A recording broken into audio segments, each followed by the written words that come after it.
সুন্নাহ follow করে ডান কাতে দোয়া পড়ে ঘুমায়া যাও।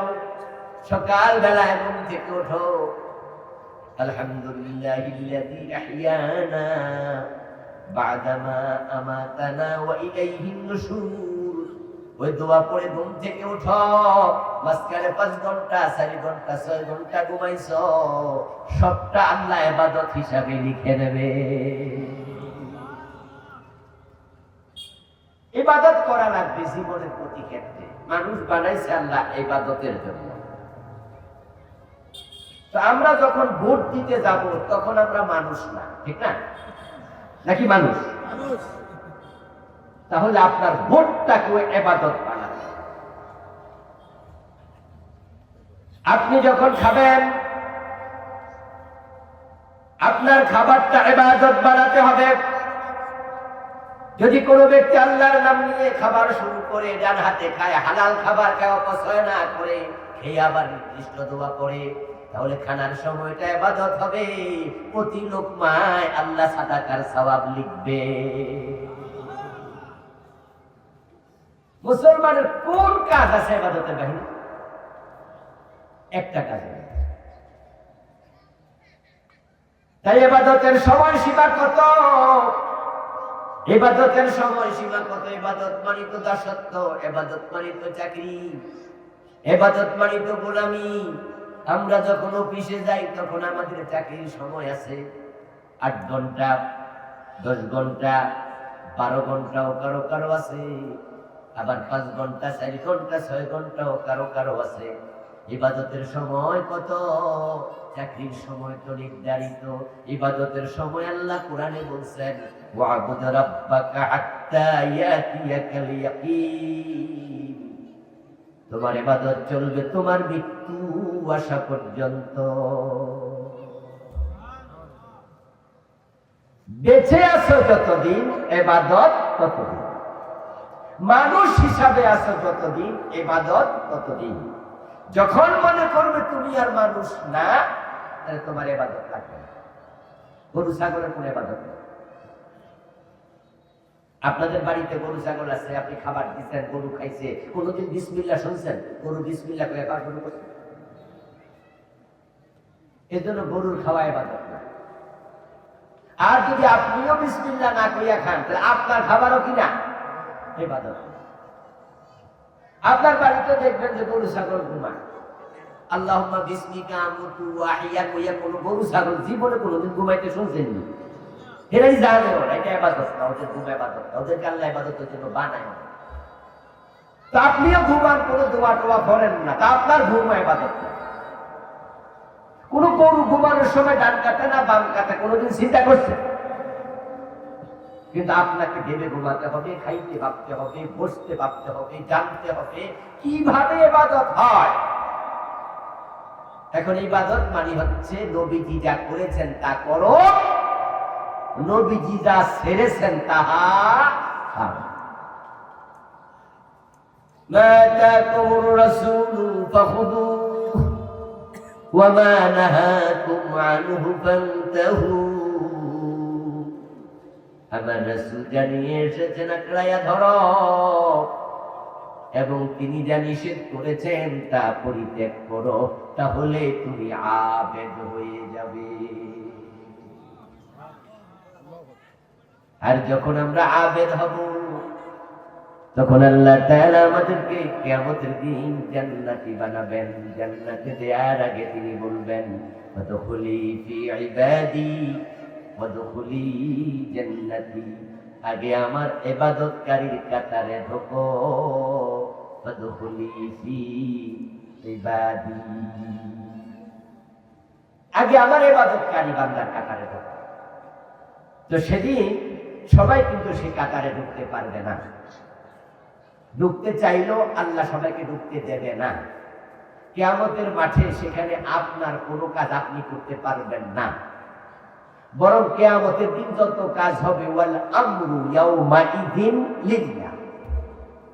সেদিন সকল কাজের ক্ষমতা থাকবে একজনের হাতে, তিনি কে? কোন নবী চাইলেও কারোর জন্য কিছু করে দিতে পারবে না, ইভেন সুপারিশ। কোন নবীকেও আল্লাহর অনুমতি ছাড়া সেদিন কথা বলতে দেয়া হবে না। মান যাল্লাযী ইয়াশফাউ ইনদাহু ইল্লা বিইذনিহি। আয়াতুল কুরসিতে সবাই তো মুখস্থ পারে। বাংলা অর্থ কি? সেদিন কে আছো যে আল্লাহর অনুমতি ছাড়া সুপারিশ করবা? শব্দের ডিজাইনে বোঝা যায় অনুমতি ছাড়া কোনো কাম সেদিন চলবে না। আল্লাহর বান্দার কাতারে দাঁড়াও, ওয়াদখুলি জান্নাতি, এবার জান্নাতে যাও। সিরিয়াল আছে, নামাজ আগে না ওযু আগে? কথা বলেন না। যদি ওযু ছাড়া নামাজ পড়লে হইব নি? এজন্য সিরিয়াল আছে। আপনি আগে আল্লাহর বান্দার কাতারে দাঁড়াবেন, তারপরে জান্নাত। এই সিরিয়াল প্রমাণ করে আল্লাহর বান্দার কাতারে যারা দাঁড়াতে পারবে না তারা জান্নাতেও যেতে পারবে না।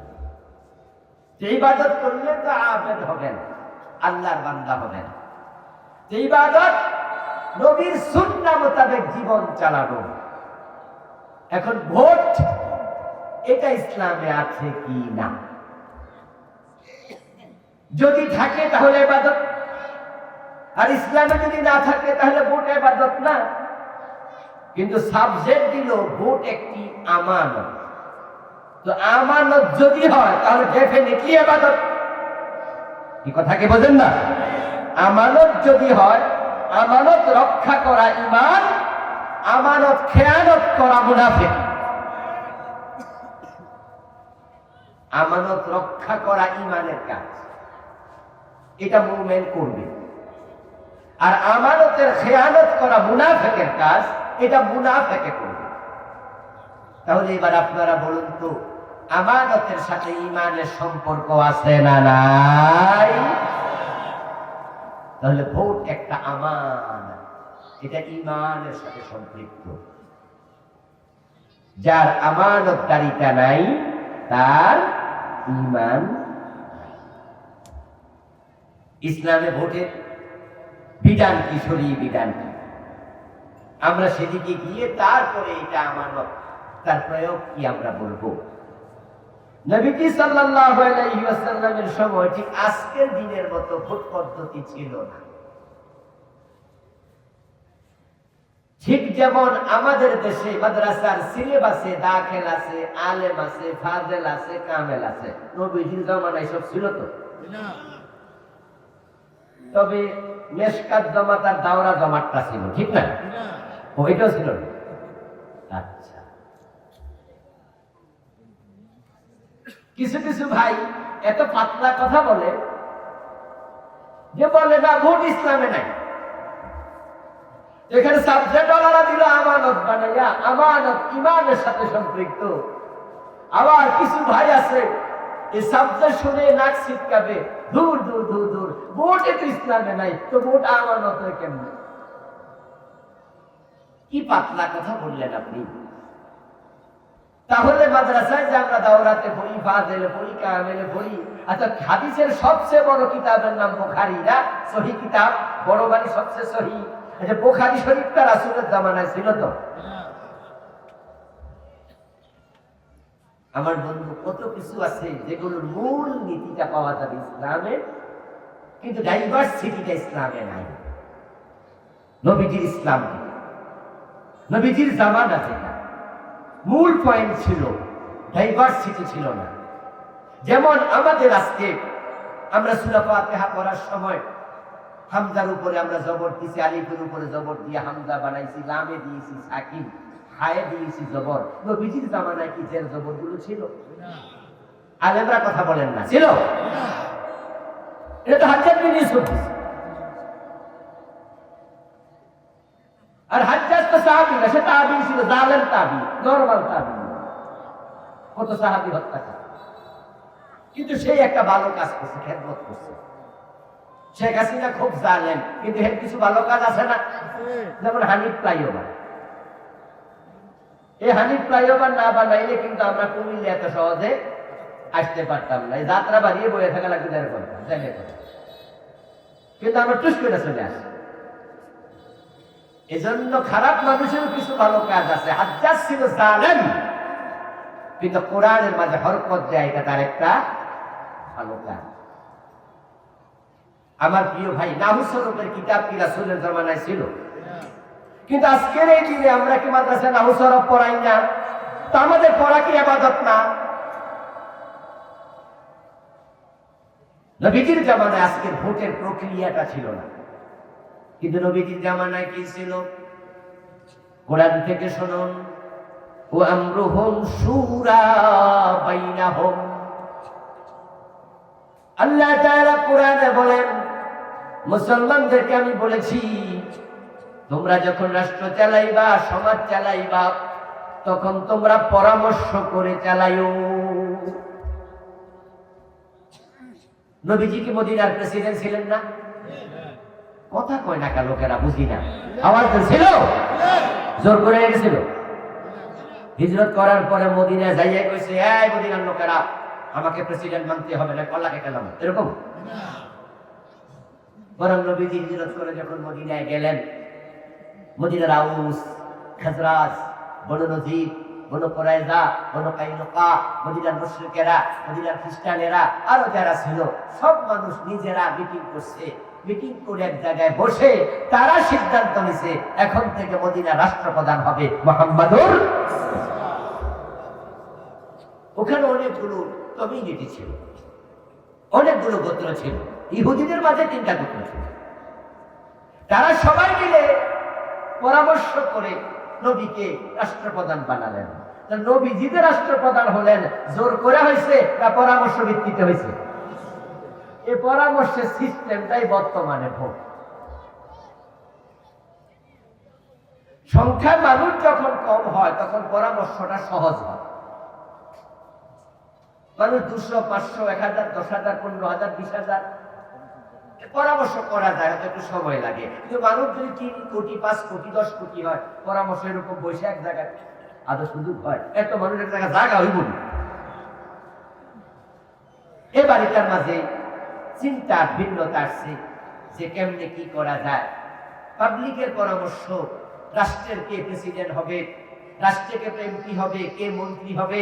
যেমন আপনাদের সামনে নির্বাচন, এই নির্বাচনে আপনাদের এলাকায় কে এমপি হবে, এইটা তো পাবলিকের কাছে, ভোটারদের কাছে এসে ওরা বলে যে আমাদের পক্ষে একটু আমি আছি, আমার দিয়েন। আপনারা সবাই নিজের মতো করে একটা সিল মাইরা, এটা আপনার ব্যক্তিগত পরামর্শ, ঠিক কিনা? আপনার ব্যক্তিগত মতামত, রায় রায় রায়, আপনি ব্যক্তিগত সিল দিলেন যে আমি অমুক দিব। এবার সবগুলো ভোট গণবে, পরামর্শগুলো গণবে। গণার পর যার পক্ষে পরামর্শ বেশি বর্তমান পৃথিবীর সিস্টেমে, তখন তাকে ওই এলাকার নেতা বানানো হয়।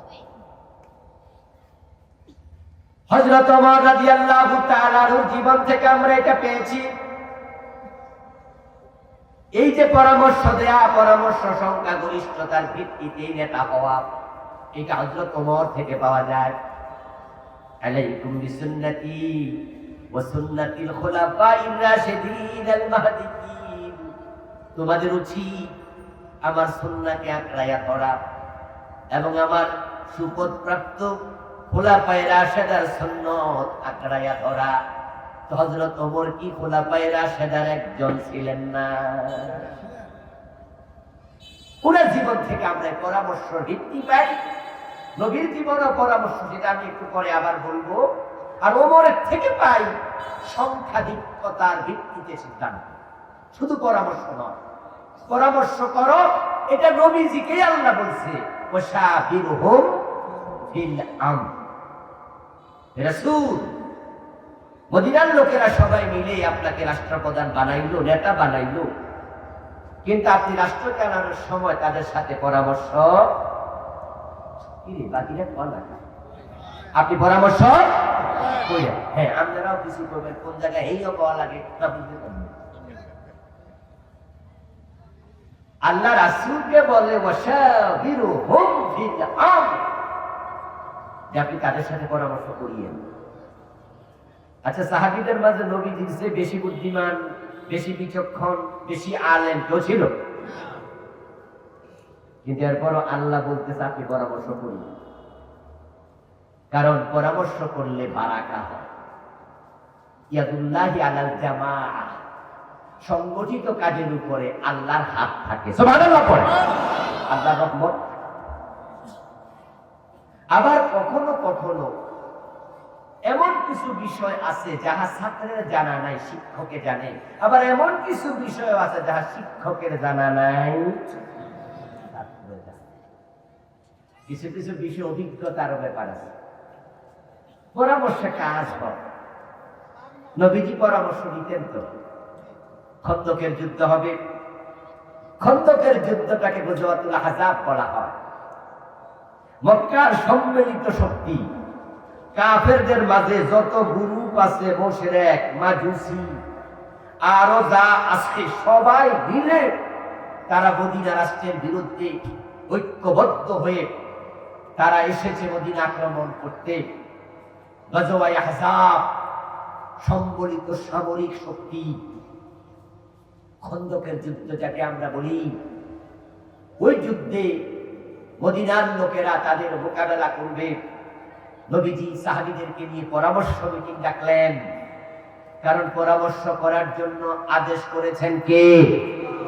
নবীজি পরামর্শ সবাই বললেন যে এখন কিভাবে তাদের মোকাবেলা করব, পরামর্শ দাও। এক একজন সাহাবী এক এক পরামর্শ দিলেন। তার মাঝে একজন বয়োবৃদ্ধ সাহাবী ছিলেন, তখন ওনার বয়স ছিল 230 বছর। নাম ছিল সালমান ফারসি রাদিয়াল্লাহু তাআলা আনহু। উনি হায়াত পেয়েছিলেন 250 বছর। নবীজি ওই পরামর্শ সভার সেদিন তিনিও সদস্য।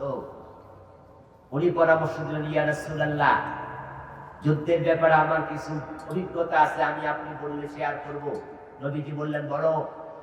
তখন কিছু পরামর্শ শেয়ার করে বললেন যে মদিনার 3 দিকে পাহাড়ি ভূমি এবং খেজুরের বাগান। আমার মন বলে মক্কার লোকেরা পাহাড়ি ভূমি অতিক্রম করে আসবে না, পাহাড়ে ওঠাও কষ্ট। বাকিটা কোন নাম তারা নামও কি কষ্ট, তারা এই পথ ধরে আসবে না। আর খেজুরের বাগানের ভিতরে ঢুকলে পথ হারায় ফেলবে, এই জন্য নিশ্চয় তারা বাগানের ভিতরে ঢুকবে না। তো খোলা জায়গা যতটুকু আছে এটা একদিক, আমি বলবো সেখানে আমরা খাল কাটবো, পরিখা খনন করব। আপনি আমাদের মাঝে ভাগ করে দেন। আমরা বিশাল লম্বা এক পরিখা, এদিকে কয়েক হাত, ওদিকে কয়েক হাত, ভিতরে কয়েক হাত, এভাবে আমরা কেটে একটা খাল বানাইয়া দেবো। খালের এই পাশে তীর ধনুক নিয়ে বসে থাকবো। ওরা নামবে কেমনে? খালের ভিতরে নামলে এখানে ফিরাবো, এখানে মার দেবো। আর খালের ভিতরে নামলে তারা উঠতে পারবো না।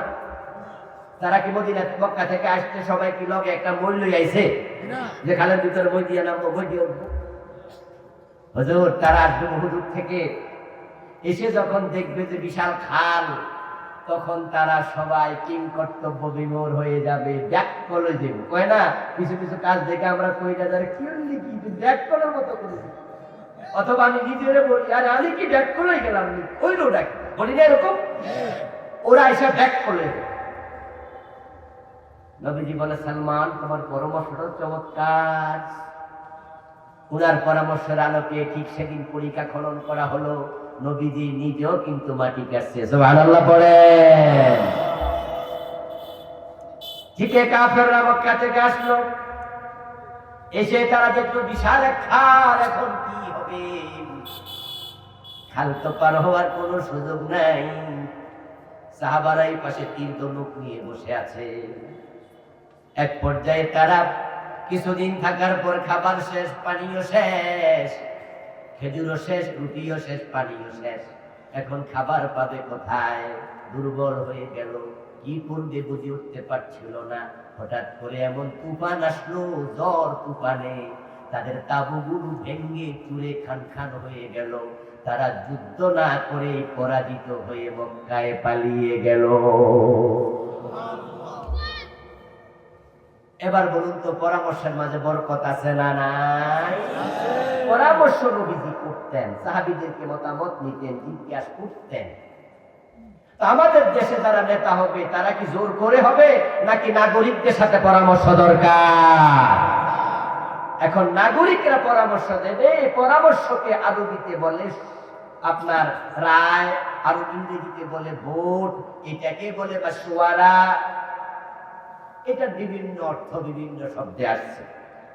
অর্থাৎ আপনি আপনার মতামত দেবেন, এই মতামতটাই পরামর্শ। হযরত ওমর অসুস্থ, উনাকে এক জালেম পিছন থেকে নামাজ চলাকালে ছুরি মেরেছে। উনার রক্তক্ষরণ হচ্ছিল চরম ভাবে। ধারণা করা হচ্ছিল হযরত ওমর হয়তো বেঁচে থাকবেন না। উনার ছেলে আব্দুল্লাহ ইবনে ওমর রাদিয়াল্লাহু তাআলা আনহু বাবা ওমরের কাছে গেল, গিয়ে বুঝালেন যে বাবা, হয়তো আপনার জীবনটা আর বেশিক্ষণ পৃথিবীতে স্থায়ী হবে না, যে কোনো সময় প্রদীপটা ধপ করে নেমে যাবে। আমি অনুরোধ করছি আপনি জীবিত থাকতে একজনকে খলিফা বানিয়ে দেন। আপনার পরবর্তী রাষ্ট্রপ্রধান আবু বকর সিদ্দিক আপনাকে যেমন বানাইছে, আবু বকর সিদ্দিকের ইন্তেকালের আগে তিনি ওমরের নামে ওসিয়ত করে গেছেন যে আমার পরে প্রেসিডেন্ট হবে, খলিফা হবে ওমর ইবনুল খাত্তাব রাদিয়াল্লাহু তাআলা আনহু।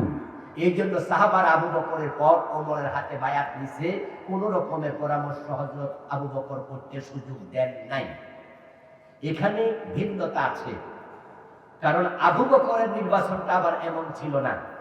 নবীজি কিন্তু ইন্তেকালের সময় কাউকে খলিফা বানায়া দেন নাই, বরং উনি ইন্তেকাল করলেন সোমবার, উনাকে দাফন করা হলো মঙ্গলবার দিবাগত রাতে বুধবার। মাঝখান দিয়ে চলে গেছে লম্বা সময়। সাহাবারা কাকে পরবর্তী খলিফা বানানো হবে তা নিয়ে তারাও মাশওয়ারা করেছে, তারা পরামর্শ করে এক পর্যায়ে তারা সিদ্ধান্ত নিয়েছে আবু বকর সিদ্দিক হবেন তাদের খলিফা। তারপর আবু বকরের হাতে বায়াত নিয়েছে। বায়াতের পর মঙ্গলবার গভীর রাতে নবীজিকে দাফন করা হয়েছে। কিন্তু ইবনে ওমর বলে, বাবা, আবু বকর আপনাকে যেমন রেখে গেছে খলিফা বানায়া, বলছি আপনি একজন খলিফা বানায়া যান। ওমর বললেন, না, আমি আবু বকরের সুন্নাহ নয়, আমি রাসূলের সুন্নাহ ফলো করতে চাই। আমার কাছে দুটো অপশন আছে, একটা হলো নবীজির সুন্নাহ আর একটা আবু বকরের সুন্নাহ। আবু বকরের সুন্নাহ হলো একজন বানানো, যেমন আমারে বানানো। আর কারণও আছে ভাই, আবু বকর সিদ্দিক রাদিয়াল্লাহু তাআলা আনহু ওমরকে যেভাবে চিনতেন, এতটা কাছ থেকে চিনতেন যে অন্য সাহাবারা কেউ হয়তো ওমরের আবু বকরের মতো চিনত না। সবাই ওমরকে চিনত, ওমর মেজাজি, ওমর বড় রাগী, ওমর কাউকে কেয়ার করে না, ওমর ধ্যান কেয়ার টাইপের লোক, ওমর যারে ধরে তাকে আর ছাড়ে না। এই জন্য আবু বকর সিদ্দিক বুঝতেন যে আমার ইন্তেকালের পর যদি আমি লোকদের হাতে দায়িত্ব দেই, লোকেরা কিন্তু ওমরকে খলিফা বানাবে না, কারণ তারা ওরে বড় ডরায়, বড় ভয় পায়, ওর কাছে দাঁড়িয়ে আসবে না। কিন্তু আবু বকর খাঁটি সোনা চিনতে তিনি ভুল করেননি। তিনি জানতেন যে ওমর যতই কঠোর হোক, ওমরের মতো উত্তম শাসক আর হতে পারে না। ওমরের ভিতরে রাষ্ট্র চালানোর যে ক্যাপাসিটি, ক্যাপাবিলিটি আছে, আবু বকর সেটা বুঝেছেন ভালো করে। মানুষের হাতে ছেড়ে দিলে লোকেরা ওমরকে নাও বানাতে পারে, এই জন্য আবু বকর ওমরকে বানিয়ে গেলেন। ওমর রাদিয়াল্লাহু তাআলা আনহু বলে, আব্দুল্লাহ ইবনে ওমরকে, হে, তোমার পরামর্শ ঠিক আছে, আমি চাইলে আবু বকরের মতো একজনকে নেতা বানিয়ে যেতে পারি, কিন্তু আবার রাসূল তো আবু বকরকে বানায়া যান নাই, আমি কাউকে বানাতে চাই না, আমি রাসূলের সুন্নাহটাই ফলো করতে চাই। বাপের বুঝাইতে পারলো না। আব্দুল্লাহ ইবনে ওমর রাদিয়াল্লাহু তাআলা আনহু ডিরেক্ট চলে গেল হযরত হাফসার বাড়িতে। হাফসা রাদিয়াল্লাহু তাআলা আনহা হলেন আব্দুল্লাহ ইবনে ওমরের বোন, আপন বোন, ওমরের মেয়ে। ছেলের নাম আব্দুল্লাহ ইবনে ওমর, মেয়ের নাম হাফসা বিনতে ওমর। হাফসা ছিলেন রাসূলুল্লাহর স্ত্রী। চলে গেলেন বোনের বাড়ি। এখন বোনের বাড়ি থেকে গিয়ে বলে, হাফসা, তোমার বাবা তো আমার কথা শোনে না। কি শব্দ বললো? কথা কয় না লোকেরা। কি শব্দ কইল? তোমার বাবা, এর মানে রাগ। বাপের উপরে কি? আমার বাবা তোমার বাবা বা আমাদের বাবাই শব্দ বলে নাই, আবু তোমার বাবা আমার কথা শোনো। তো হাফসা বলে, বাবারে তুমি কি কইছো? আব্দুল্লাহ ইবনে ওমর পুরো কাহিনী শুনালেন। হাফসা বলে, তোমার কথা তো ঠিক, একজন নেতা বানাইয়া গেলে না ঝামেলা কম, চলো আমিও যাই। এবার হাফসাও গেল, ছেলে মেয়ে দুজন বাবার দুই পাশে বসে বাবার ধরল। আব্দুল্লাহ ইবনে ওমর মনে মনে ভাবে, আমার কথা শুনবা না, হাফসা তোমার মাই হইলে কি হয়েছে, রাসূলের বউ, এই হিসাবে বেড়ি ঠেলা আছে। কথা কি ঠিক না? যদিও ওমর তোমার মেয়ে, কিন্তু বেড়ি জামাই কেডা? মুহাম্মদ সাল্লাল্লাহু আলাইহি ওয়াসাল্লাম বেড়ি হাসবেন, এই হিসাবে বেড়ি তো রাসূলের বউ, না শুনে যাইবা কই? ভাই বোন দুজনে মিলে ইবনে হযরত ওমরকে বুঝালো। ওমর রাদিয়াল্লাহু তাআলা আনহু আবার একই কথা বললেন যে, না, আমি তোমাদের কথা একমত না। আব্দুল্লাহ ইবনে ওমর এবার বলে, বাবা, যদি কোনো রাখাল তার এক বকরির পাল রেখে কোথাও চলে যায়, ওই বকরির পাল থেকে কোনো বকরি হারিয়ে যাওয়ার সম্ভাবনা আছে কিনা? রাখাল যদি না থাকে, ওই বকরি থেকে কোনো নেকড়ে বাঘ কিছু বকরি খেয়ে ফেলতে পারে কিনা? হযরত ওমর বলে, হ্যাঁ পারে। তো তাহলে নেতা যদি না থাকে, কিছু লোক বিভ্রান্ত হতে পারে কিনা? ওই বাবা, কি বুদ্ধি! বাপের এক যুক্তি দিয়ে বুঝাইতেছে। আবু বকর কহে, ওমর বলে, হ্যাঁ পারে। তো এই জন্যই তো কয়েকজন নেতা বানায়। হযরত ওমর কিছুক্ষণের জন্য চুপ থাকলেন। আব্দুল্লাহ ইবনে ওমর মনে মনে ভাবেন, আমার বাবা কনভিন্স হয়ে গেছে, আমি সক্ষম হয়েছি, আমি পাস, ভাই বোন মিল্লা পাস, বাবারে রাজি করছি। কিন্তু ওমর রাদিয়াল্লাহু তাআলা আনহু কিছুক্ষণ পর মাথা তুলে বলেন, ইন্নাল্লাহা ইয়াহফাযু দীনাহু, তোমাদের কথার সাথে আমি এই বিষয়ে একমত নই। আমার বিশ্বাস, আমার আল্লাহ তার দ্বীন হেফাজত করবে।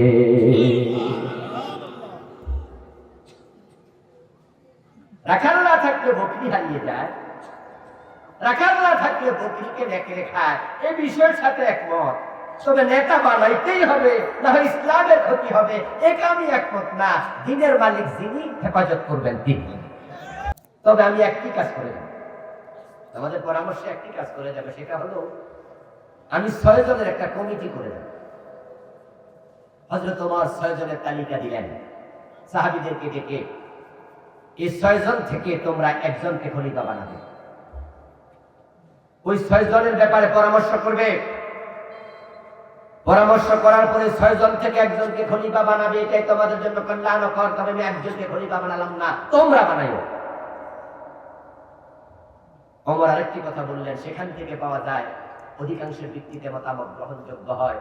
তিনি বললেন, ভোটাভুটি যখন হবে, পরামর্শ যখন হবে, যদি কোনো ব্যক্তির পক্ষে 3 জন হয়, এই যে 6 জনের আমি একটা কমিটি দিলাম, কারো ব্যাপারে 3 জন একমত হলো, তাহলে আব্দুল্লাহ ইবনে ওমর সেও ভোট দেবে। তাহলে সে ভোট দিলে আবার ভোট কয়টা হলো? 4টা। তাহলে 4 জন যাদিকে একমত হবে, তাকেই খলিফা বানাবে। তবে আমার ছেলে আব্দুল্লাহ ভোট দিতে পারবে, কিন্তু খলিফা হতে পারবে না।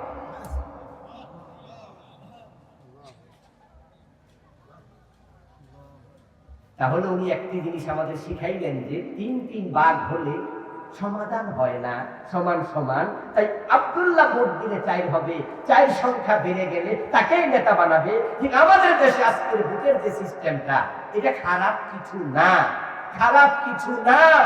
জোর করে নেতা হইও না।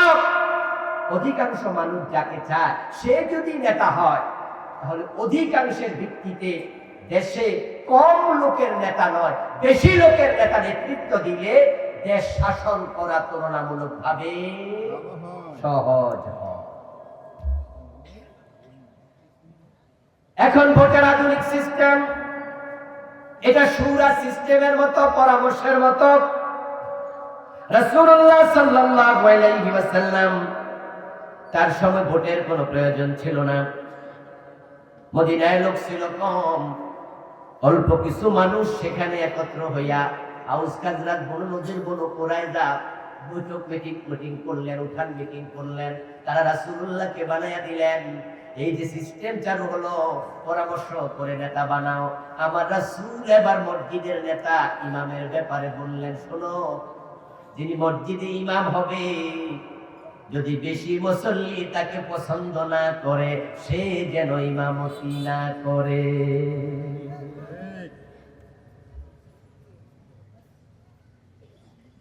যদি বেশি সংখ্যক মুসল্লি কোন ইমামকে পছন্দ করে, সে যেন ইমামতি না করে। যদি সে জোর করে ইমামতি করে, তার উপর আল্লাহর লানত। নবীজি 3 জনকে লানত দিয়েছেন, সুনান তিরমিজি হাদিস। তার মাঝে একজন হচ্ছে যে মানুষের মতামত উপেক্ষা করে, পরোয়া না করে জোর করে ইমামতি করে। ইমাম শব্দের অর্থ কি? আওয়াজ করেন না ভাই, ইমাম অর্থ কি? ইমামত নেতা, ইমামত মানে নেতৃত্ব। ইমামত 2 প্রকার, ইমামতে সগরা, ইমামতে কুবরা। মসজিদের 100 জন, 200 জন, 300 জন, 500 জন, 1000 জন মুসল্লি ইমামত, নেতৃত্ব, এটা হলো ছোট ইমামত। আর রাষ্ট্রের যিনি নেতা, এটা হলো বড় ইমামত। তো যদি অধিকাংশ মুসল্লি পছন্দ করে মসজিদের ইমামতি না জায়েজ হয়, রাষ্ট্রে যাকে মানুষ পছন্দ করে না, তার জন্য রাষ্ট্রপ্রধান হওয়া জায়েজ হয় না।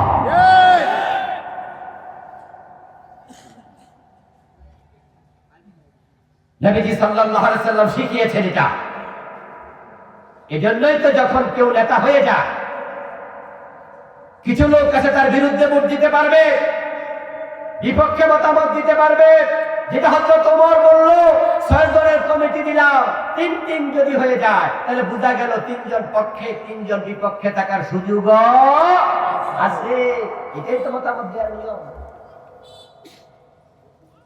ইয়াজিদ যখন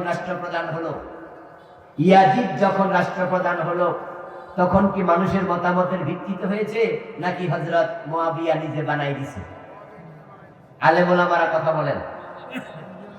হ্যাঁ, হযরত মুয়াবিয়া রাদিয়াল্লাহু তাআলা আনহু ওনার ইন্তেকালের 10 বছর আগে, কত বছর আগে? 10 বছর। মুয়াবিয়ার ইন্তেকালের 10 বছর আগে তিনি ইয়াজিদকে ক্রাউন প্রিন্স ঘোষণা করেছেন। তিনি লিখিতভাবে বলে গেছেন যে আমার ইন্তেকালের পর এই চেয়ারে বসবে আমার ছেলে ইয়াজিদ। আমির মুয়াবিয়া ইন্তেকাল করলেন, ইয়াজিদ ক্ষমতায় বসে গেল, নেতার ছেলে নেতা। কিন্তু হযরত ওমর বলেছিলেন যে আমার ছেলে আব্দুল্লাহ ভোট দিতে পারবে, কিন্তু নেতা হতে পারবে না। আবু বকরের ছেলে যোগ্য ছিল, আবু বকরের ইন্তেকালের সময় উনি ওনার ছেলেকে নেতা বানাইয়া যান নাই। ওমরের ছেলে আব্দুল্লাহ যোগ্য ছিল, ওমর নেতা বানাইয়া যান নাই। ওসমান তার পরবর্তী কাউকে নেতা বানান নাই। হযরত আলী, ইমাম হাসানকে, ইমাম হুসাইন কাউকে নেতা বানান নাই। এটা ইসলামের সিস্টেম না যে নেতার ছেলে নেতা হবে। এটা ইসলামের সিস্টেম। এই জন্য বাংলাদেশে কিছু ইসলামী দল আছে, আর ইসলামী দলের কথা তো কইয়া লাভে নাই। হেরা তো আন্ডা বাচ্চা নেতা হইয়া যায়, ঠিক না? যোগ্যতা লাগে না, মূর্খ নেতা হয়। কারণ ছেলে পিসাহেবদের মতো আর বাংলাদেশে পিসাহেবের ফোলা ফির হইয়া যায়। এবার সেটার হাফ প্যান্ট না ফুললো ফি, লুঙ্গি না ফুললো ফি, এটা ফেরের ভিতরে থাকলো ফি, ঠিক না? এটা ফেরে আছে, জন্ম নেয় না, অসুবিধা নেই, বাইরে কিন্তু আলহামদুলিল্লাহ একটি ইসলামী দল বাংলাদেশে আছে, যে দলটাকে আপনারা সবচেয়ে বেশি কাছ থেকে চিনেন। ওই দলের কোন নেতার ছেলে নেতা হয় নাই, সিস্টেমে। ইয়াজিদ যখন প্রেসিডেন্ট হয়ে গেল, ইমাম হুসাইন রাদিয়াল্লাহু তাআলা আনহু ইয়াজিদের বিরুদ্ধে কথা বললেন। কথা বলল মক্কার একদল সাহাবী, কথা বলল মদিনার একদল সাহাবী, কথা বলেছে কুফার হাজার হাজার লোক। ইমাম হুসাইনকে তারা বলেছে, আপনি থাকতেই আমরা তাকে নেতা মানি না। সে তাবী, তার বাপ সাহাবী, এই হিসাবে সে তাবেঈ। কিন্তু সমস্যা হচ্ছে ইয়াজিদের ব্যাপারে অভিযোগ আছে যে সে মদ পান করত। নাউজুবিল্লাহ পড়ে, সে মদ পান করত। ইমাম ইবনে কাসির রাহিমাহুল্লাহ লিখিত বিখ্যাত ইতিহাসের কিতাব আল বিদায়া ওয়ান নিহায়া, ওটার মাঝে আপনারা পাবেন ইয়াজিদের অধ্যায়ে যাবেন, কেন ইয়াজিদের জীবনী এসেছে এবং ইয়াজিদের ক্ষমতা গ্রহণের প্রেক্ষাপট নিয়ে লম্বা আলোচনা এসেছে। ওখানে ইবনে কাসির রাহিমাহুল্লাহ তিনি উদ্ধৃতি দিয়ে লিখেছেন যে ইয়াজিদের ব্যাপারে অভিযোগ ছিল যে ইয়াশরাবুল খামরা কানা ইয়াশরাবু কানা সে প্রায়শই মদ পান করত, ওয়ায়াতরুকুস সালাতা এবং সে নামাজ কাজা করত। অথচ যে শেয়ারে সে বসেছে শেয়ার তো মুআবিয়ার শেয়ার, আর মুআবিয়া তো কাতিবুল ওহী, রাসূলের বড় সাহাবী। এই শেয়ার তো আলীর শেয়ার, এই শেয়ার তো ওমরের শেয়ার, এটা ওসমানের শেয়ার, এটা আবু বকরের শেয়ার। এই শেয়ারে বসে 10 বছর নবী মুহাম্মদ রাষ্ট্র চালাইছে, এটা নবী মুহাম্মদ রাসূলুল্লাহ শেয়ার। ওই চেয়ারে কোনো মদখোর বসতে পারে না, আওয়াজ দেন না, বসতে পারে না। রাষ্ট্র ক্ষমতা কোনো মদখোর যাইতে পারে না, কোনো ঘুষখোর যাইতে পারে, কোনো চাঁদাবাজ যাইতে পারে, কোনো চোর ডাকাত যাইতে পারে না। হুসাইনের মতো বাংলাদেশের লোকেরা যদি বুঝতো তাহলে কোন জালেমরা চাঁদাবাজেরা বাংলার মসজিদে বসতে পারত না, ইসলামের ক্ষমতায় চলে যেত। আল্লাহু আকবার, আল্লাহু আকবার।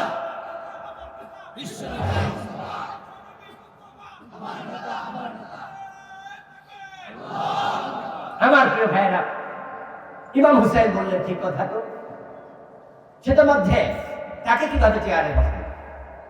ওকে, তোমাদের সাথে আমি একমত, তোমরা যদি আমাকে খলিফা বানাতে চাও আমার হাতে বায়াত দিতে পারো, আমার আপত্তি নেই।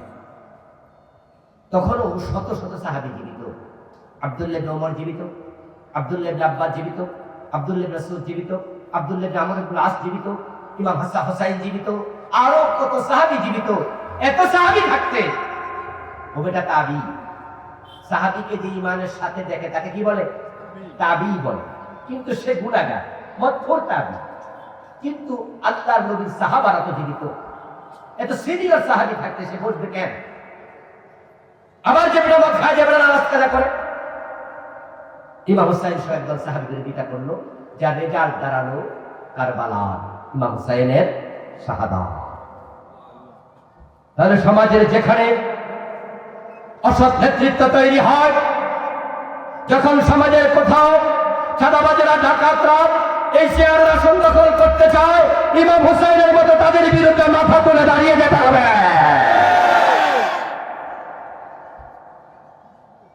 ইমাম হুসাইনের সাথে ইয়াজিদের দ্বন্দ্ব, এটা কি মসজিদের ইমামতি নিয়েছিল? না, রাষ্ট্রের ইমামতি নিয়েছিল, ইমামতে কুবরা। দোস্ত,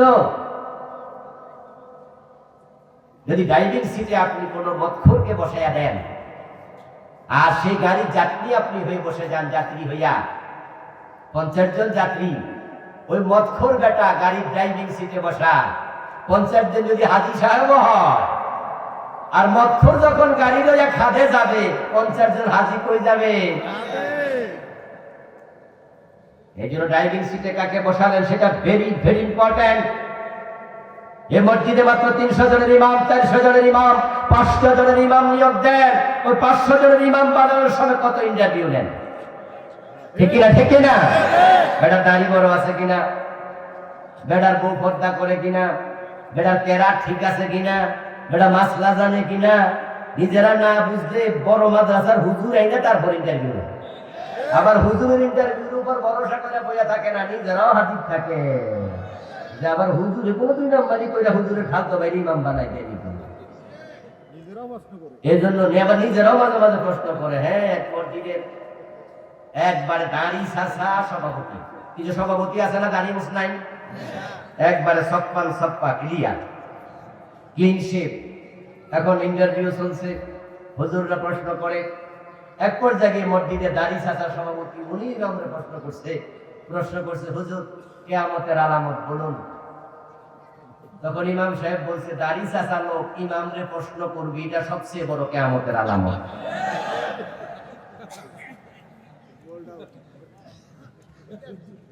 আসলে হতো যে ভাইয়া তুমি আইসা আমার প্রশ্ন।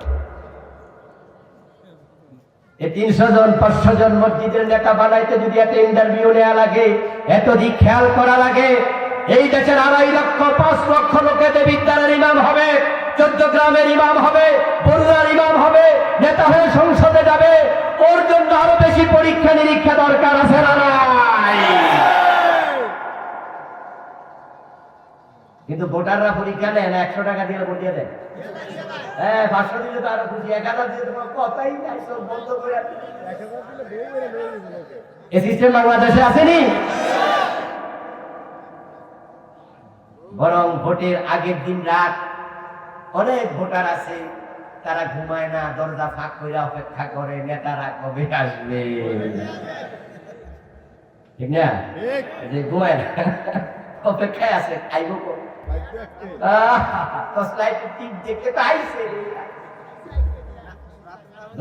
দুজনে পান খায় আর অপেক্ষা। আর আসলে জিজ্ঞাসা করে আপনাদের ঘরে কয় ভোট? 5 ভোট। এবার 1000 টাকার নোট যদি দিয়ে দেয় 5টা, তাহলে আর কোনো কথা নাই। এই যে আপনি 1000 টাকা নিজেকে বিক্রি করে দিলেন, রাগ করবেন না, আমার সাথে জবাব দিয়েন তো, এলাকায় যে ছোটখাটো ছাগল আছে, ছাগলের দাম কত? এই 1, 2000, 3000, 5000 ছাগল পাওয়া যায়নি তো? ছাগলের দামও তো 10,000, আপনার ভোটের দাম কত? 1000। আপনার ভোট মানে আপনি নিজেকে বিক্রি করে দিয়েছেন, তোমার সে ছাগলের দাম বেশি। নিজেকে মানুষ বলতে তোমার লজ্জা হওয়া উচিত।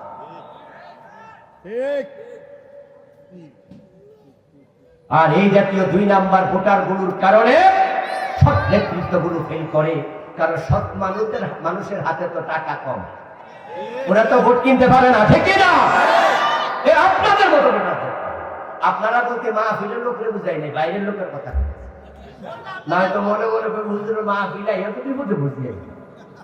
আলহামদুলিল্লাহ, লক্ষ টাকা দিয়ে ভোট কেনা যাবে না, এমন লোক এখানে আছে না নাই? মুখের উপর নিক্ষেপ করে দেবো তোমার টাকার বাড়ি। তাকে কিনতে আসছো তো?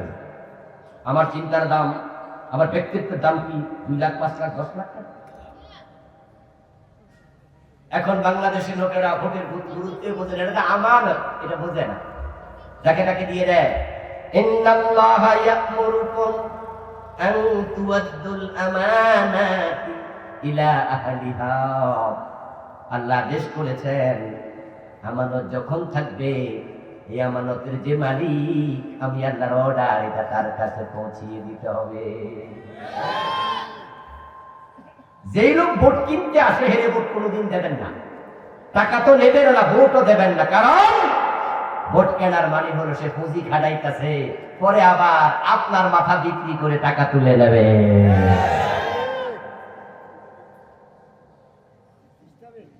ধনী মানুষদের কাছে কিন্তু ভোট কিনতে যায় না, ওরা বুঝে শুনে যায় যে বিল্ডিংওয়ালা হেরে দিয়ে ট্রেনে কিনে দেব না। এই জন্য ভোট অধিকাংশ গরিবের কাছে কিনতে যায়। আর গরিব ভাইয়েরা শুনুন, এবারে ফাঁস কইরা আপনাদের নামে বরাদ্দের টাকা আপনাদেরকে দেবে না, নিজে মেরে খাবে। কারণ সে বোঝে যে এটা খাওয়া আমার হক, কারণ ভোটের আগে হেরে খাওয়াইছে। যদি ভোট কেনা বেচা বন্ধ হয়ে যেত, অসৎ লোকেরা নেতা হতে পারত না। আর অসৎ লোক যদি না নেতা হতো, নমিনেশন বাণিজ্য বাংলাদেশে থাকতো না। আপনারা তো অধিকাংশ শিক্ষিত, এখানে পত্রপত্রিকায় দেখেন, ফেসবুকে আসে, এইবারের নির্বাচনকে কেন্দ্র করে আমাদের দেশের 1-2টা দল নমিনেশন বিক্রি করছে 10 কোটি, 20 কোটি, 50 কোটি টাকা। আচ্ছা, 10 কোটি টাকা যদি নমিনেশন কিনে, আরো 10 কোটি যদি ভোট কিনে, 6 কোটি খরচ হলো। একজন এমপির মাসিক বেতন কত? গুগলে যান, গুগল করুন, আপনি দেখবেন যে একজন এমপির বেতন সচিবের চেয়ে সামান্য বেশি, অর্থাৎ 1.5 লাখ টাকার কাছাকাছি। সরকারের অন্য সুযোগ সুবিধা কিছু আছে, সেগুলো বাদ। মাসিক বেতন 1.5 লাখ টাকা হচ্ছে একজন এমপির। 1 বছরে 18 লাখ টাকা। 1 বছরে কত? 18 লক্ষ। তাহলে 5 বছরে কত হবে? 5 18 90 লক্ষ। এর মানে 1 কোটি এখনো হয় নাই। তো খরচ করছে 20 কোটি, বাকি 19 কোটির কি খবর?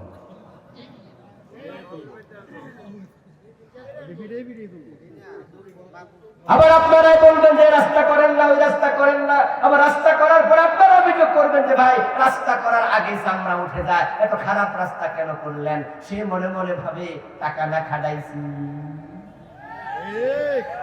এই জন্য আমানত যথাযথ জায়গায় দেওয়া দরকার আছে না নাই? ভোট আমানত। মোমেন কখনো আমানতের খেয়ানত করবে না। মোমেনের গুণাবলী হলো, বৈশিষ্ট্য হলো ওয়াল্লাযীনা হুম লিআমানাতিহিম ওয়া আহাদিহিম রাউন। মোমেন তার অঙ্গীকার, তার চুক্তি এবং তার আমানত রক্ষা করে, কখনো চুক্তি এবং আমানত ভঙ্গ করে না। এই কথা বলেছেন কে? সূরা মুমিনুনের শুরুতে আল্লাহ মুমিনদের বৈশিষ্ট্য বলছেন, তার মাঝে এটা বলছে ওয়াল্লাযীনা লিআমানাতিহিম ওয়া আহদিহিম রাউন। এখন আপনি মুমিন দাবি করে ভোটটা বিক্রি করে দিলেন, অথবা ভোট যে পাবে তাকে না দিয়া আরেকজনকে দিলেন। কেন দিলেন? সে আপনার স্বাস্থ্য বাইরে, সে আপনার দলের লোক, কিন্তু সে এই আমানতের যোগ্য নয়। তাহলে এটা কি আমানতের রক্ষা হলো না খেয়ানত হলো? আর আমানত খেয়ানত করা মুনাফিকের আলামত।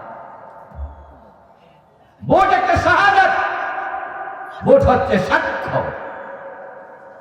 আপনি যাকে ভোট দিলেন, অর্থাৎ আপনি বুঝিয়ে দিলেন যে এই লোকটা সৎ, এই লোকটা অসৎ নয়।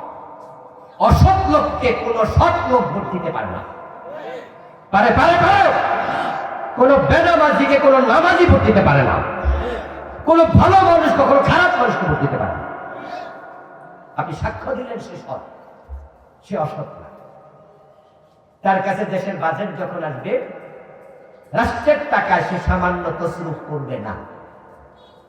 বাংলাদেশে এটা যদিও একটা অলি, এটা অনেকটা মনে করে অসম্ভব, রাষ্ট্রের টাকা খাবে না, এটা কি হয়? কিন্তু আলহামদুলিল্লাহ আমরা 2 জন মন্ত্রী পেয়েছিলাম বাংলাদেশে। 3টা মন্ত্রণালয় তারা চালাইছে। 2 জন মন্ত্রী 5 বছর। শহীদ মতিউর রহমান নিজামী রাহমাতুল্লাহি আলাইহি, শহীদ আলী হাসান মোহাম্মদ মুজাহিদ রাহমাতুল্লাহি আলাইহি, এই 2 জনের বিদায়ের পর ফখরুদ্দিন মঈনুদ্দিন সরকার যখন ক্ষমতায় এসেছিল, তখন তাদের মন্ত্রণালয়কে মাইক্রোস্কোপ দিয়ে তারা খুঁজেছে, 1 টাকার দুর্নীতি পায় নাই। নট এ সিঙ্গেল পেনি, 1 পয়সার দুর্নীতি পায় না। অথচ আমাদের দেশে মাত্র একটা শহরের কমিশনার হয়, ওয়ার্ড কমিশনার, তারপরেও কোটিপতি হয়ে যায় এমন ঘটনা আছে। পুলিশের একজন এসআইয়ের চাকরি করে শত কোটি টাকার মালিক হয়ে গেছে।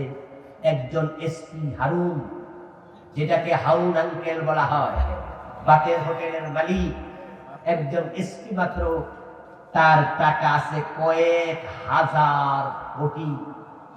আর 2 মন্ত্রণালয় চালাইয়া 1 টাকা দুর্নীতি করে নাই, কারণ তারা সৎ মানুষ। সৎ মানুষ যদি নেতা হয়, সোনার বাংলা হবে বেশি দিন লাগবে না।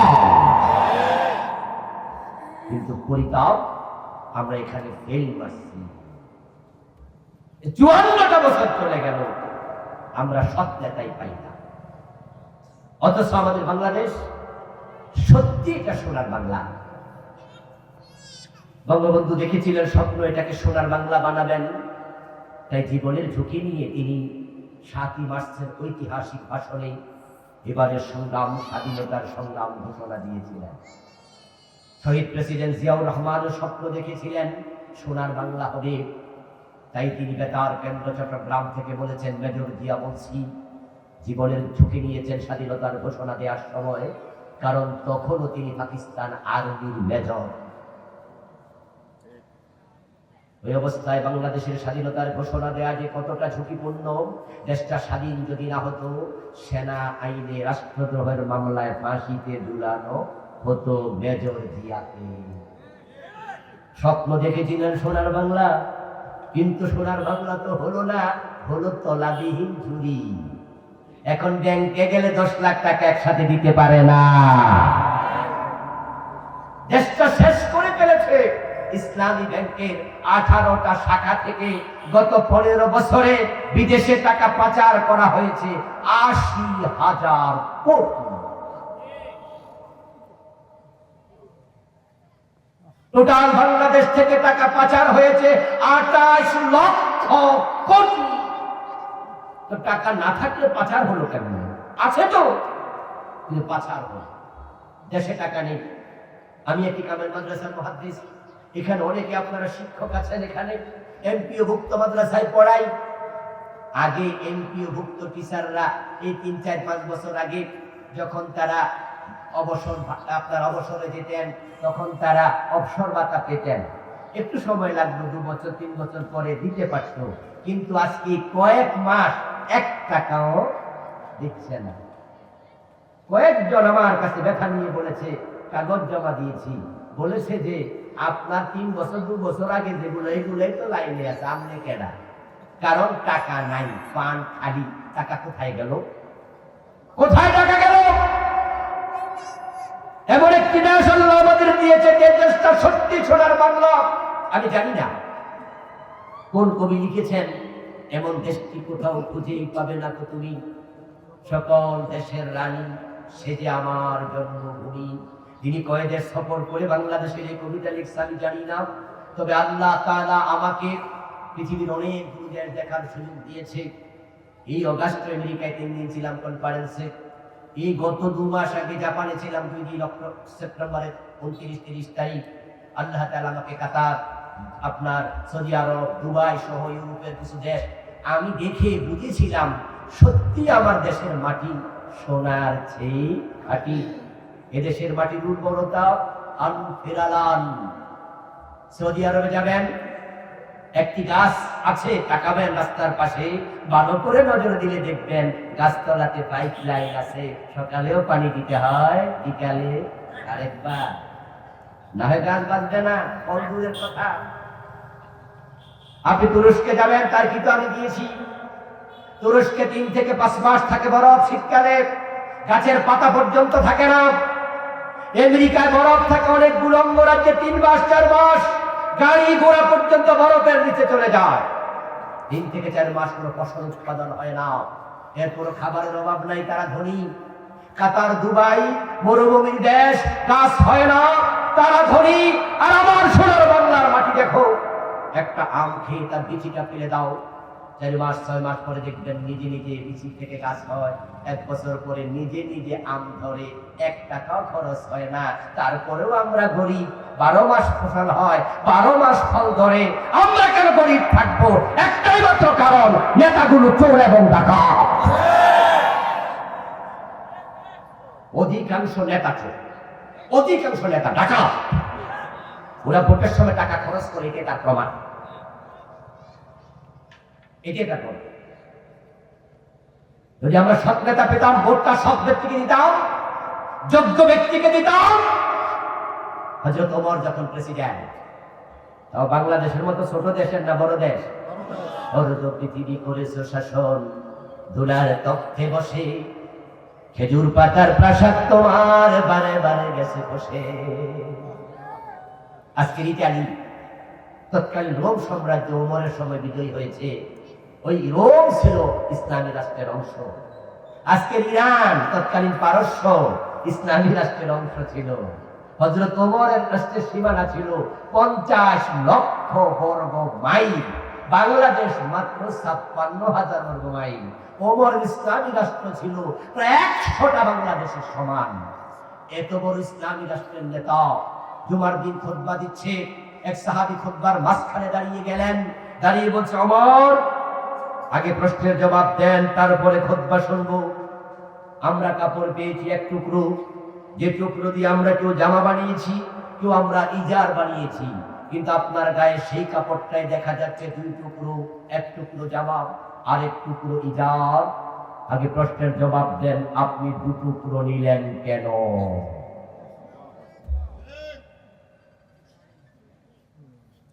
ওমর কি অসৎ হয়ে গেল নাকি? ওমর কি রাষ্ট্রের মাল তছরূপ করে নিজে ভোগ করে নাকি? প্রশ্ন করেছে, আগে জবাব দিতে হবে। আমাদের নেতা এমপি হওয়ার আগে বাড়িতে ছিল টিনের ঘর, একতলা বিল্ডিং। 5 বছর পর ঢাকা শহরে 10 তলা বিল্ডিং। এই প্রশ্ন আমরা করতে পারি না, কারণ আমরা তো টাকার বিনিময়ে ভোট পেয়েছি। না হয় আমরা জিজ্ঞাসা করতে পারতাম টাকা কোথায় পাওয়া গেল। তোমাকে জবাব দিতে, তোমাকে জবাব দিতে। আমার প্রিয় ভাইরা, এখন মসজিদের ইমাম বানানোর সময় তো কত পরীক্ষা। আরে দোস্ত, আমাদের তলাবিহীন ঝুড়ি তো আমরা বানিয়েছি। মালয়েশিয়া এখানে অনেকে গিয়েছেন, আমিও গিয়েছি, 4 দিন ছিলাম কুয়ালালামপুরে আরো 10-12 বছর আগে। ওই মালয়েশিয়া আমাদের মাত্র 8 বছরের সিনিয়র। তারা স্বাধীন হলো 1963-তে, তারা দেশ পেল। আমরা স্বাধীন হল মাত্র 8 বছর আগে, এবং তাদের দেশের আবহাওয়া বাংলাদেশের মতো। ও দেশের খনিজ পদার্থ নাই, আমাদের মতোই সামান্য সামান্য। কিন্তু তারা এখন পৃথিবীর অন্যতম সেরা অর্থনৈতিক ম্যাগনেট। ওই মালয়েশিয়া যাওয়ার জন্য আমাদের পোলাপান লাইন ধরে খাড়িয়ে থাকে, ঠিক না? আর ওখানটা আমাদের দেশে কয়জন নাই, ওদেরকে ডাক দিলাই বলি আমরা কেন সেখানে যাই, তারা কেন আসে? আমরা তো বলি ভিক্ষুকের কাছে ভিক্ষা চায় না, ঠিক নেই? ঠিক নেই? রাস্তায় যে ভিক্ষুক দাঁড়ায় থাকে, এর কাছে তো ভিক্ষা চায়, তোর মানুষ জানা তো এমনি দিলে তো না। তাদের দেশের খনিজ পদার্থ নয়, তারা ধনী হয়ে গেল। কুয়ালালামপুরে গিয়ে দেখলাম বিশাল টুইন টাওয়ার, নিচে দাঁড়িয়ে টুপি খুলে তারপরে তাকালাম উপরে, টুপি মাথায় পড়ে গেল। 50 তলা বিল্ডিং কয়টা আছে কুয়ালালামপুর, তার কোনো হিসাব নাই। তারা এত আগাতে পারলো, আর আমরা একটা 50 তলা বিল্ডিং এখনো বাংলাদেশে বানাইয়া দেখাইতে পারি নাই যে আমরাও পারি। 8 বছর সিনিয়র হইয়া তারা আগাইলো, আমরা কেন পিছাইয়া যাই? আমরা কেন ব্যাংকে টাকা পাই না? কারণ তারা পেয়েছে মাহাথির মোহাম্মদের মতো সৎ নেতা, আর আমরা পেয়েছি বাটপাড়া সিটার নেতা। এখন সামনে ভোট আসছে, আমানত জায়গা মতো দেওয়া দরকার আছে না নাই? ইয়া আইয়ুহাল্লাযীনা আমানু কুনু কওয়ামিন কুনু কওয়ামিন বিল কিসতি, জিকির করুন লা ইলাহা ইল্লাল্লাহ।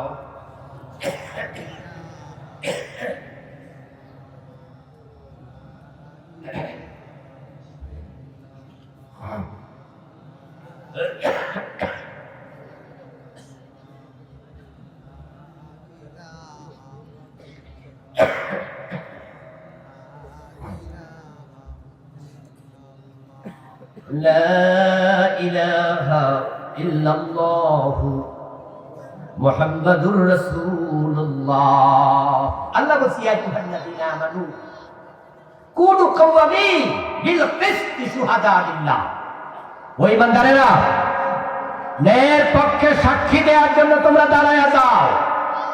ভোট একটা সাক্ষ্য, মানে আপনি তার পক্ষে সিল মেরে সাক্ষ্য দিলেন সে যোগ্য, সে আমানতদার, সে সৎ, সে ভালো মানুষ, সে নেতা হওয়ার যোগ্যতা রাখে।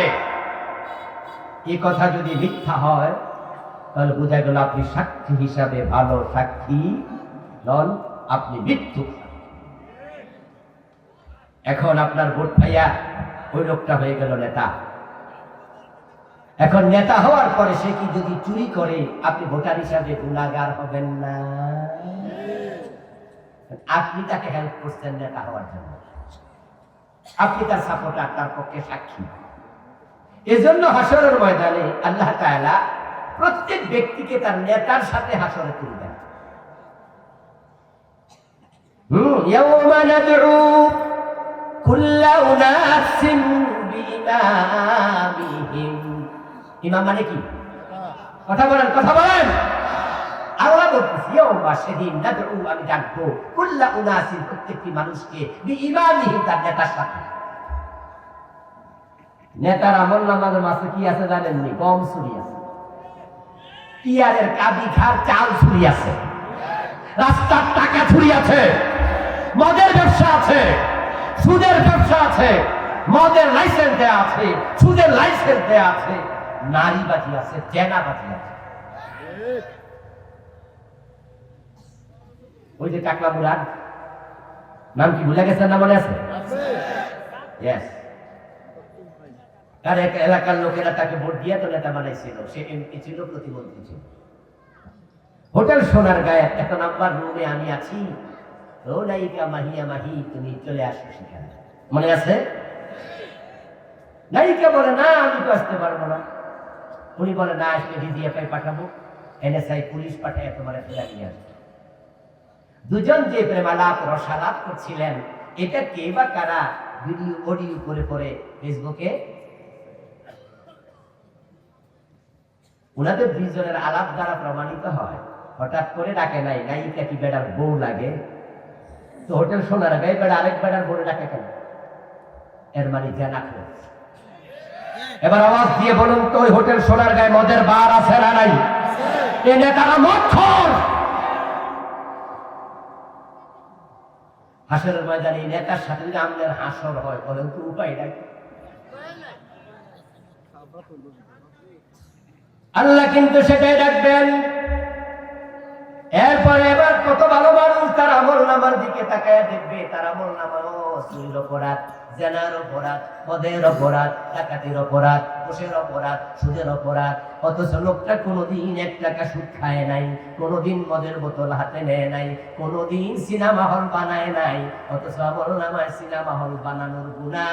আল্লাহ কি বলবে? আল্লাহ, এই আমল নামা তো আমার না। আল্লাহ বলবে তোমারই।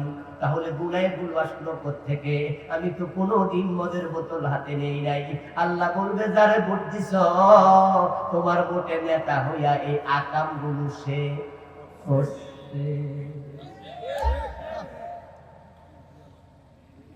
قال النبي صلى الله عليه وسلم الدال على الخير كفاعله والدال على الشر كفاعله। আমার রাসূল সাল্লাল্লাহু আলাইহি ওয়াসাল্লাম বলেন, ভালো কাজে পথ দেখাইলে ওই পরিমাণ সওয়াব হয় ভালো কাজ করে যে সওয়াব পাওয়া গেছে। আবার খারাপ কাজে পথ দেখাইলে ওই পরিমাণ গুনাহ হয় খারাপ কাজ করুন না যে গুনাহগার হইছে।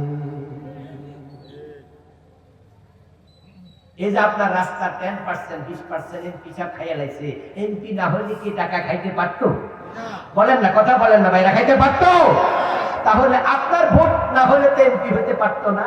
এই জন্য বেড়া 10 কোটি টাকা খাইছে, আপনার আমল নামা দেখবেন যে ফ্রি 10 কোটির গুনাহ। আরে দোস্ত, নিজের আমলের অবস্থাও তো খারাপ না, আরেক বেটাটা লইয়া দুর্যোগে যাব নাকি আমরা? এই জন্য অসৎ লোককে ভোট দেওয়া যাবে না। রাজি আছেন নাই? খোঁজ নিয়ে জেনে শুনে ভোট দিন, জেনে শুনে ভোট দিন, জেনে শুনে দিন। এখন কিয়ামতের আগে অযোগ্য লোকেরা নেতা হবে, নবীজি বলেছেন। কিয়ামত তো আগাইতেছে না দিন দিন। ইজা উসসিদাল আমরু ইলা গায়রি আহলিহি ফান্তাজিরিস সাআ। নবীজি সাল্লাল্লাহু আলাইহি ওয়াসাল্লাম বলেছেন, যখন দেখবে অযোগ্য লোক ক্ষমতা, তখন বুঝবে কিয়ামতের অপেক্ষা করো, কিয়ামত আর বেশি দূর নাই। গত 17 বছরে এমন কিছু এমপি হয়েছিল, আস্তাগফিরুল্লাহ, মমতাজ বেগম নাকি এমপি। দুঃখ রাখি কোথায়, দুঃখ রাখি কোথায়? যে বেবি 5 পাস না, সে এত নিচু লেভেলের গায়িকা যে আমি মানিকগঞ্জে অনেক প্রোগ্রাম করেছি, সারা বাংলাদেশে তো এই সাভারে আমি ছিলাম 14 বছর একটা মসজিদের খতিব। মানিকগঞ্জের পাশেই সেটা, সাভারের পরে মানিকগঞ্জ। এই গত সপ্তাহ মানিকগঞ্জ গিয়েছি আমি, সেখানে গিয়ে শুনেছি, আস্তাগফিরুল্লাহ, কি বলি বলেন তো, যদি ভেঙে যাবো কইলে, ওকে 500 টাকা দিলেও নাকি কেউ তো রাতের বেলায় কাছে পাইত। ও 500 টাকার নারী, ওখান থেকে ধইরা আইনা ওরে বসায় কোথায়? রাষ্ট্রের আইন বানানোর জায়গায় দিতে। যার গানের লেভেল এত নিচু, ইবলিসও কোনো এই গান লিখতো না, গাইতো না। হে গান গায়, বন্ধু হাইটা যায়, হে বুকটা নাকি হাইটা, তো বন্ধু হের বলবে আপনি কোন সমস্যা? আবার গান গায়, হে জায়গা দেখে আমি বন্ধুর কোলে রে, আমি বন্ধুর কোলে। আচ্ছা, বাংলাদেশে এটা যায়, এই গান যায়, এই কালচার দেশের সাথে যায়। তুই বন্ধুর কোলে কি করছ? তুই তো হাসবে না। এই হলো গায়িকা মমতাজ, আর ওরে বানাইছে। আরেকটা অযোগ্য এমপি মন্ত্রী হয়েছিল সংসদে, আপনারা দেখেছেন, সে করতেছে মাননীয় স্পিকার, এরপরে কি যে কইতাছে, বাংলা রিডিংটা জানে না। এরা নেতা হওয়া কি কিয়ামতের আলামত না? নবীজি 1450 বছর আগে এটে বলেছেন, ইদা উসিদাল আমরু ইলা গায়রি আহলিহি ফান্তাজিরিস সা। ভোটের ব্যাপারে কেউ কেউ অ্যালার্জি আছে। একজন আলেম ওলামা পর্যন্ত বলে যে না, এ ভোটাভুটি জায়েজ নাই, নবীজির সময় এগুলো ছিল না। আমি শুরুতেই বলেছি, নবীজির সময় তো কত কিছুই ছিল না। এই যে আজকে মাহফিলে বৈশা মাইক দিয়া কথা কইতাছি, এই মাইক তো নবীজির সময় ছিল, তো মাইক দিয়ে ওয়াজ করো কেন? নবীজির সময় তো ছিল না, কিন্তু মুখের কথাটা ছিল কিনা? এই মাইকটা না ছিল না, কথাটা তো ছিল। তো নবীজির সময় সিল ছিল না, কিন্তু মতামত ছিল কিনা? আমরুহু শুরা বাইনাহুম। তো মতামত তো রাসূলের সময় ছিল, সাহাবীদের সময় ছিল, মতামত তো আজকেও আছে। এইটা আর ছিল মহর। এখন একদল হুজুর বলে এ ভোটাভুটি দরকার নাই। তাদের এই ফতোয়াগুলো সম্পূর্ণ যারা আমাদের দেশে ইসলাম বিরোধী তাদের পক্ষে চলে যাচ্ছে।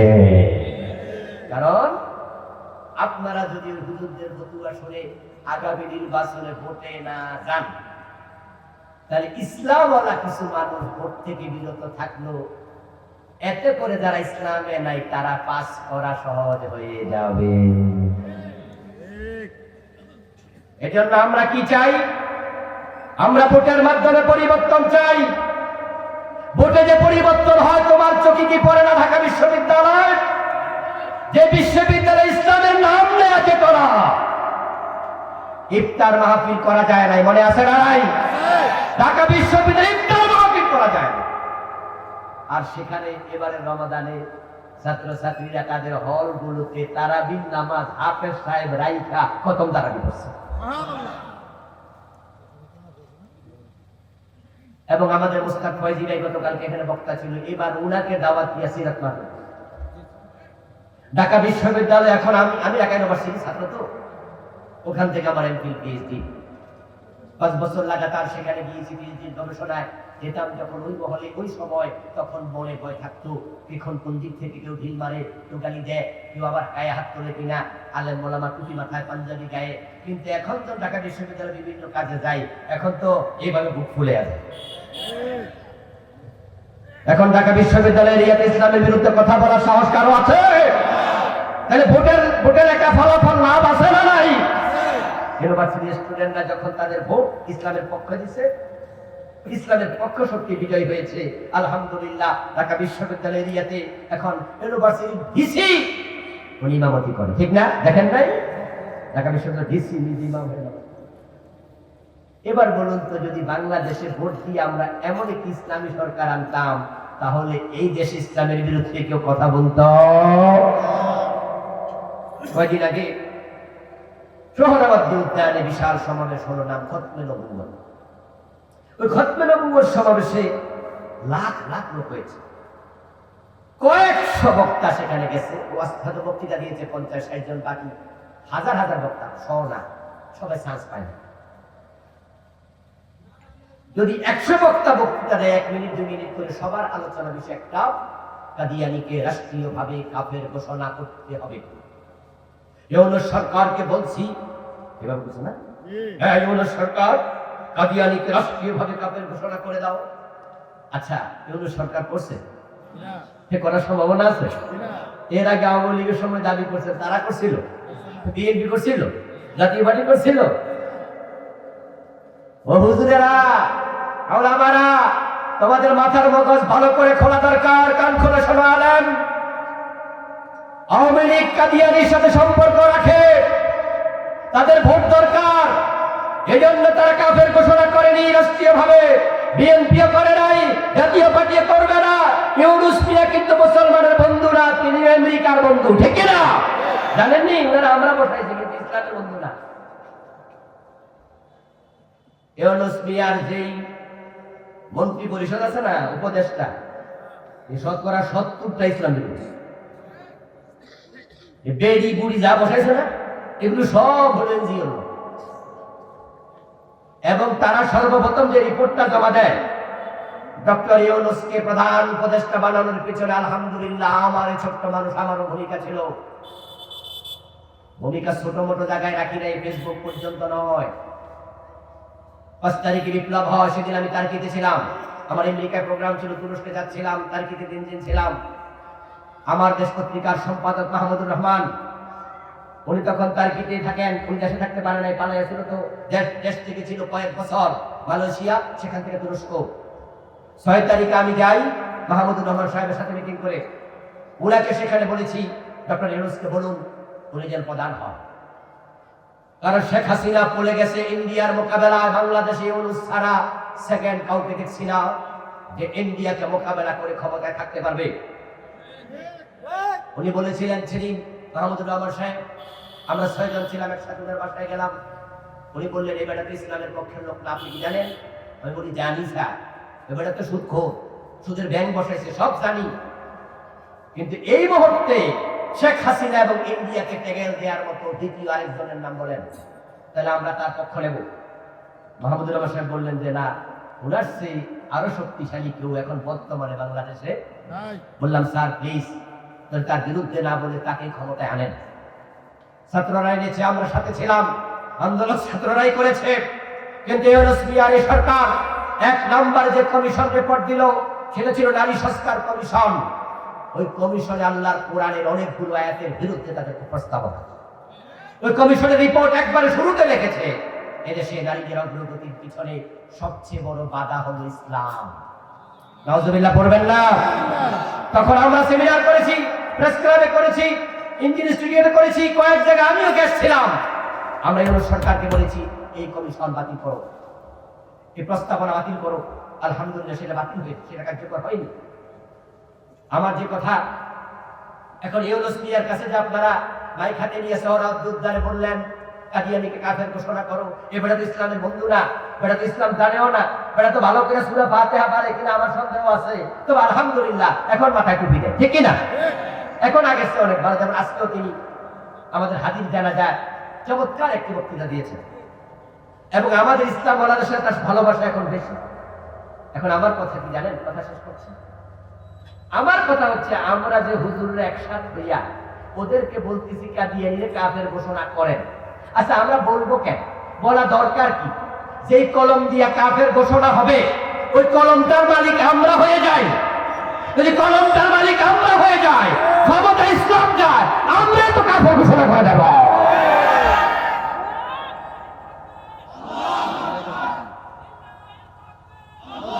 আমার প্রিয় ভাইরা, এখন ইসলামকে ক্ষমতায় দিতে হলে পন্থা আছে 3টা। কয়টা পন্থা? একটা হলো বিপ্লব, আর একটা হচ্ছে যুদ্ধ জিহাদ, আর একটা হলো ভোট। এই 3টার বাহিরে কোনো ওয়ে আছে এটা আমার জানা নাই। আমি অনেকের সাথে কথা বলেছি কয়েক বছর ধরে, অনেক প্রাজ্ঞ ব্যক্তি যারা এই দেশে ভোটের বিরুদ্ধে কথা বলে, খেলাফত চাই খেলাফত চাই খেলাফত চাই বলে, ওদের সাথে কথা বলেছি যে আপনারা 3টার বিকল্প আর কি আছে বলেন? না, 3টার বাহিরে নাই। তো বাংলাদেশে তলোয়ার হাতে নিয়ে যুদ্ধ করবেন, কার সাথে করবেন? ইসলামে মুসলমানের যুদ্ধের কোন অনুমতি আছে? তো আওয়ামী লীগ যতই খারাপ হোক তাদের মাঝে মুসলমান নাই, বিএনপির মাঝে মুসলমান নাই, জাতীয় পার্টির মাঝে মুসলমান নাই। তো যুদ্ধ করবেন কার সাথে? ইসলামকে যুদ্ধের অনুমতি দেয় যে আপনি তলোয়ার হাতে নেবেন? বলে না। তো তাহলে আপাতত বাংলাদেশে যুদ্ধ নিয়ে হবে না খেলাফত, তাহলে হবে বিপ্লব। বিপ্লব মানে হলো জুলাই বিপ্লবের মতো খেলাফতের পক্ষে, আল্লাহর আইনের পক্ষে সব মানুষ রাস্তায় নেমে যাবে, অধিকাংশ মানুষ নামবে, তারপর সরকার পালিয়ে যাবে, তারপর আমরা ক্ষমতা ইসলামকে নেব। এই হলো একটা বাংলাদেশে যারা আজকে খেলাফতের পক্ষে, ইসলামের পক্ষে আমরা আছি, এত লোক ইসলামের পক্ষে রাস্তায় নামার পরিবেশ হয়েছে। তাহলে এখন 3 নাম্বার ওয়ে হলো ভোট। এখন আপাতত তো এটা ছাড়া কোনো রাস্তা নাই। সুতরাং বিপ্লবের পরিবেশ হওয়ার আগ পর্যন্ত ভোট পবিত্র আমানত, এটা ইসলামের পক্ষে দিতে হবে। আর ইসলাম ওয়ালারা যখন সংখ্যাগরিষ্ঠ হবে, বিনা রক্তে বিনা যুদ্ধে ইসলাম ক্ষমতা যাওয়ার পরিবেশ তৈরি হবে ইনশাআল্লাহ। সুতরাং আগামীর নির্বাচনে অসৎ লোকের পক্ষে থাকা যাবে না, আগামীর নির্বাচনে চাঁদাবাজদের পক্ষ নেওয়া যাবে না, আগামীর নির্বাচনে চোর ডাকাতদের পক্ষ নেওয়া যাবে না। ভালো মানুষের পক্ষে থাকতে রাজি আছেন না? নাই?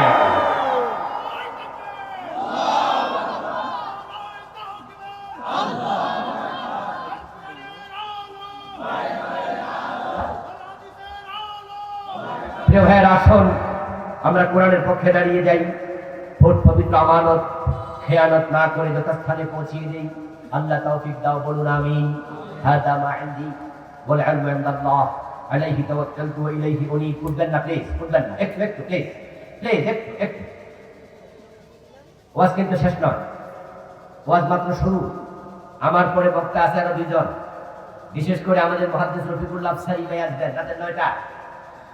আর আপনারা জেনে থাকবেন যে টক মিষ্টি ঝাল যা সব দরকার একসাথে পাওয়া যায় ওনার কাছে।